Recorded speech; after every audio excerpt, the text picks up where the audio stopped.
ગઢડાના ઇટવાયામાં ખેડૂત પર દીપડાનો હુમલો. ખેડૂતને ગંભીર ઈજા થતા હોસ્પિટલ ખસેડાયો. ખેતરમાં પિયતની કામગીરી દરમિયાન કર્યો હુમલો.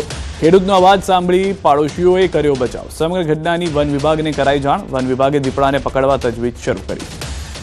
તો ખેતરમાં પિયતની કામગીરી દરમિયાન હુમલો થયો હોવાની જાણકારી છે. વધુ એક વખત ખેડૂત પર દીપડાના હુમલા જે છે તે જોવા મળી રહ્યા છે. એક તરફ ખેડૂતો ચિંતિત છે, કારણ કે જ્યારે તેઓને ખેતીકામ માટે જવું પડી રહ્યું છે ત્યારે દીપડાનો આતંક જે છે તે સતત તેઓને ચિંતામાં નાખી રહ્યો છે. વન વિભાગ તરફથી પણ પાંજરા મૂકવામાં આવે છે. દીપડાને પકડવાના પ્રયાસ થઈ રહ્યા છે, પરંતુ તે દરમિયાન પણ ખેડૂતો જ્યારે ખેતરે જાય છે પોતાના ખેતીકામ માટે, ત્યારે દીપડાના હુમલાનું શિકાર બનવું પડી રહ્યું છે. ન ફક્ત ખેડૂતો પરંતુ તેમના પરિવારજનો, તેમના બાળકોને પણ દીપડાના આતંકને કારણે હેરાન થવું પડે છે. જામનગરથી સમાચાર. પતંગની દોરીથી વધુ એકને ઈજા પહોંચી છે. આંબેડકર બ્રિજ પર બની છે ઘટના. બાઇક ચાલક જે છે યુવાનનું ગળું કપાઈ ગયું હતું. ગળામાં દોરી વાગતા યુવાનને ઈજા પહોંચી છે. ઈજાગ્રસ્તને સારવાર માટે ખસેડવામાં આવ્યો હતા.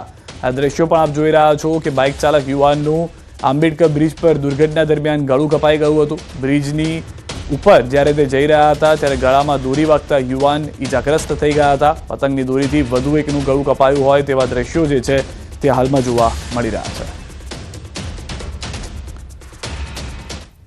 પાટણમાં કાર્યક્રમમાંથી પરત ફરતા પાટીદારોને નડ્યો છે અકસ્માત. હારીજ રાધનપુર હાઈવે પર અકસ્માત. એક્ટિવા અને બસ વચ્ચે અકસ્માત. અકસ્માત થતા લક્ઝરી બસ પલટી ગઈ અને અકસ્માતમાં એક્ટિવા ચાલક અને બસમાં સવાર એક યાત્રીનું મોત થયું છે. બસમાં સવાર 20 થી 25 લોકો થયા છે ઈજાગ્રસ્ત. ઈજાગ્રસ્તોને 108 મારફતે સારવાર અર્થે ખસેડાયા છે.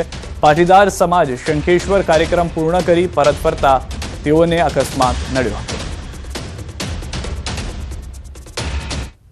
વલસાડના કપરાડા તાલુકાના જામગભાણ માંડવા ગામ નજીક જૂથ પાણી પુરવઠા યોજનાની મુખ્ય પાઇપલાઇનમાં ભંગાણ સર્જાયું હતું. હજારો લીટર પાણીનો વેડફાટ થયો. પાઇપલાઇનમાંથી સુસવાટા સાથે પાણીના ફુવારા ઉડ્યા. ભંગાણના કારણે આસપાસની માટીનું પણ ધોવાણ થયું. નજીકમાં આવેલી એક દુકાનમાં દોડધામ મચી ગઈ. કલાકો સુધી પાણીનો વેડફાટ થયા બાદ તંત્રે ભંગાણ રિપેર કરવાની કામગીરી શરૂ કરી.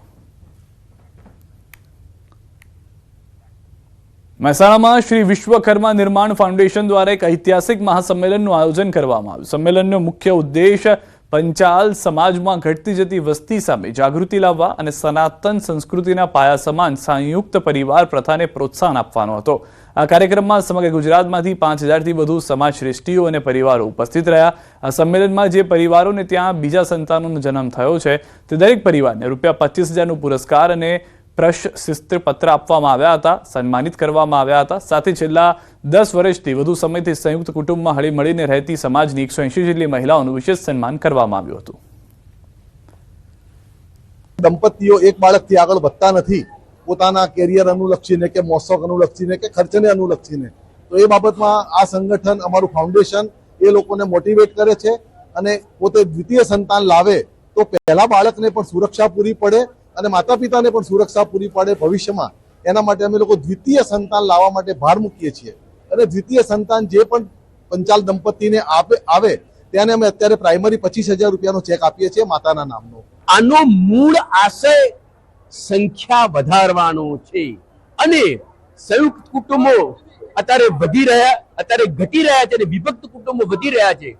તો સિંગલ આઈડેન્ટિટીનો કન્સેપ્ટ જે આપણો નથી, પશ્ચિમનો છે, એ કન્સેપ્ટમાંથી લોકોને બહાર લાવવા છે.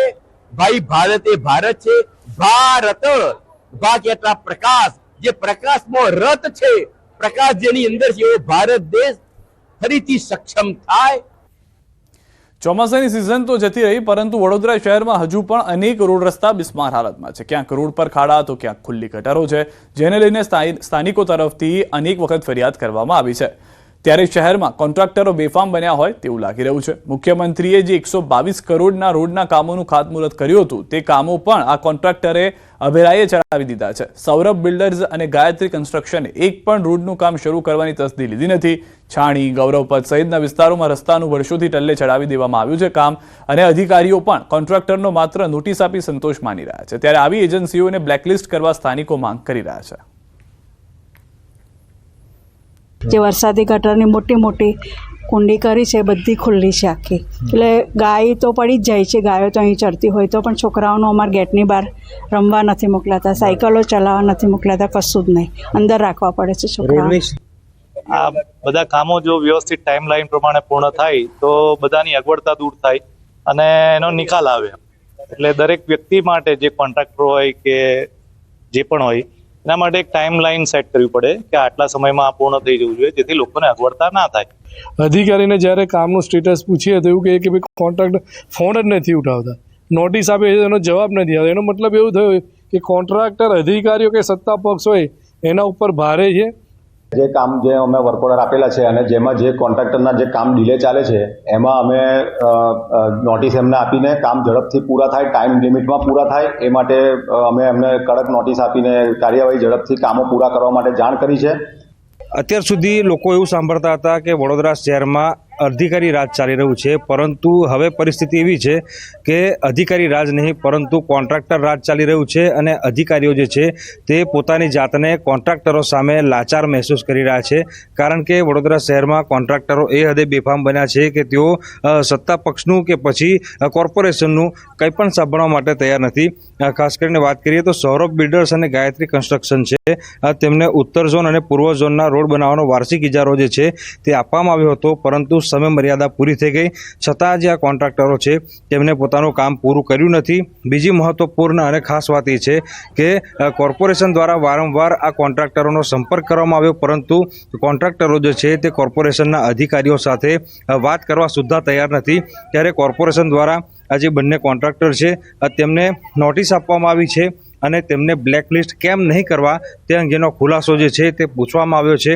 ત્યારે આ કોન્ટ્રાક્ટરો એટલા બેખોફ છે કે તેમના દ્વારા કોર્પોરેશનની નોટિસનો જવાબ પણ જે છે તે આપવામાં નથી આવ્યો.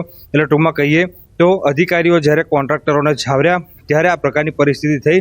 કારણ કે જો અધિકારીઓએ કોન્ટ્રાક્ટરો પર પહેલેથી પકડ રાખી હોત તો આ હદે કોન્ટ્રાક્ટરો જે છે તે બેફામ ન બન્યા હોત. પરંતુ હવે કોન્ટ્રાક્ટરોના પાપે અને અધિકારીઓએ કરેલી ભૂલના પાપે જે વડોદરાવાસીઓ જે છે તેઓ વિકાસના કામોથી વંચિત થઈ રહ્યા છે અને રોડ રસ્તાના ઠેકાણા ન હોવાના કારણે લોકો હેરાન પરેશાન થઈ રહ્યા છે. હાર્દિક દીક્ષિત, ન્યૂઝ 18 ગુજરાતી, વડોદરા. સમાચારોમાં અત્યારે બસ આટલું જ. આપ જોતા રહો ન્યૂઝ 18 ગુજરાતી.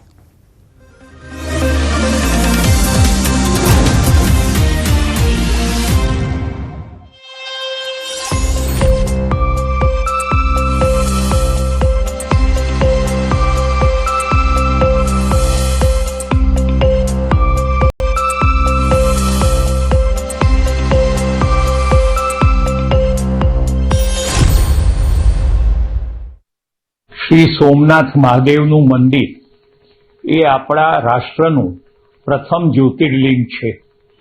સ્કંદ પુરાણમાં વર્ણવ્યા મુજબ આ સ્થાને શ્રાપિત ચંદ્રમાએ વર્ષો સુધી સાધના કરેલી અને તેઓ ક્ષય રોગના ત્રાસમાંથી મુક્ત થયા, પરંતુ શ્રાપને કારણે એમની વૃદ્ધિ અને ઘટ થાય છે તેવી માન્યતા છે. પ્રથમ મંદિર સોમ એટલે કે ચંદ્રએ બંધાવેલું એટલે એને સોમનાથ કહેવામાં આવ્યું અને સ્કંદ પુરાણના જણાવ્યા પ્રમાણે એવી